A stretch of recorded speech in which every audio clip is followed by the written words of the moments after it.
When I first came to Canada in 1971, I went to CBC for a job, and I did not get a job because they said I had a very thick accent. I wish at that time I had met Jennifer Madigan, who has a company called L2 Accent Reduction. How are you doing, Jennifer? Good, thank you very much. So if you were there good 32 years ago, I don't even think you are 32 years old, I would have probably gotten a job with CBC.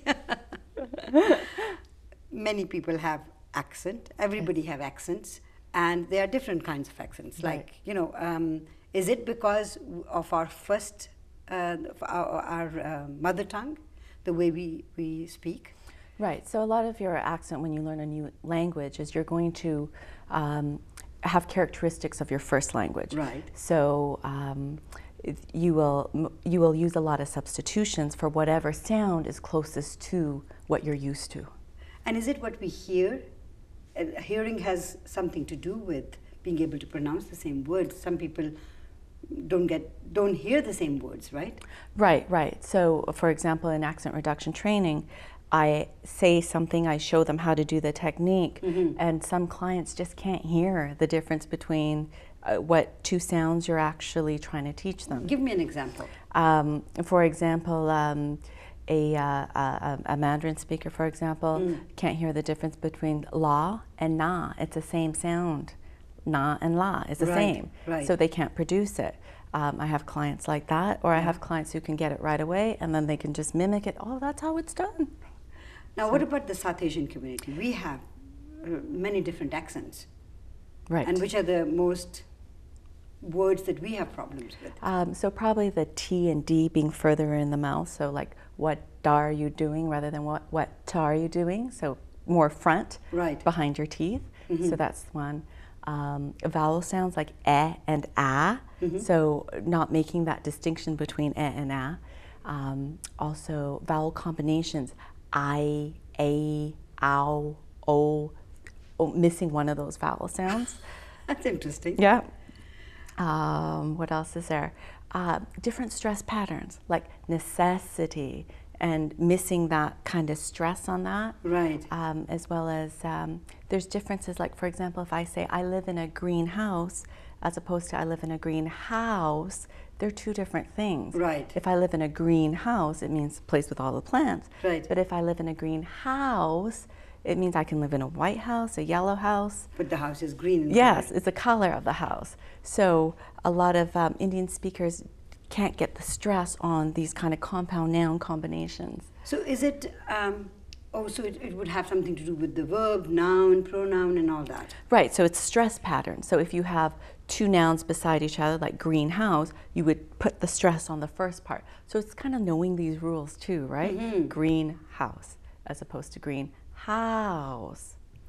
Now, Eastern languages usually are not that flamboyant. Like Russian and Czech. And exactly. Yes. And so Indians or Chinese would not open their mouth that much. Yes. So could that be another contributing factor? Yes, because when North Americans speak English, we tend to open our mouths wider. We which a lot of people think is rude, right, from other countries. Yeah. But that's how we talk. And so there are exercises that will develop your muscles to start moving in that way, like ah, e, o, right? Right. And so when you start exaggerating it in the beginning, just to help yourself to get used to it, it's very helpful.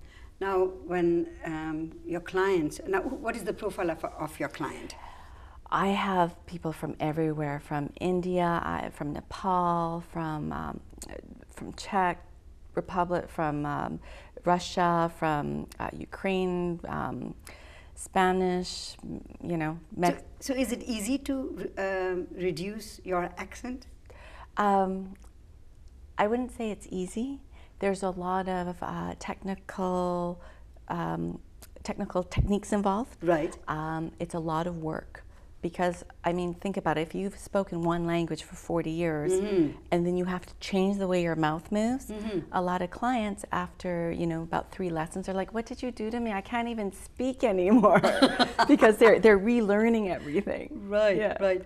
But it is accents are not bad. I mean, you're not saying you change your accent because you've got an accent. If while I'm speaking to you in English and I do have an accent, if you're able to understand me, that should be okay, shouldn't it? Right, right. So it's very important to understand that having an accent is lovely. It really is. You should really embrace it. It's who you are.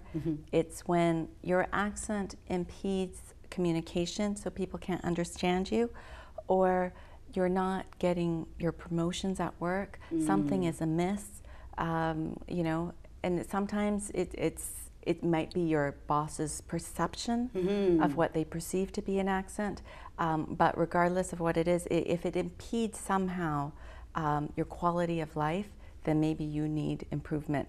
But if you have an accent, people understand you perfectly, that's lovely. Don't do a thing. So if people are finding it difficult at work, they could contact you? Yes. Where could they contact you? They could contact me either by email at info@l2accent.com, or they can call me at 604-267-7781 and book a free assessment, Monday to Friday. What is it? Can you give us an example of something that people can do to improve their accent, for South Asians especially? For South Asians, bringing your tongue forward.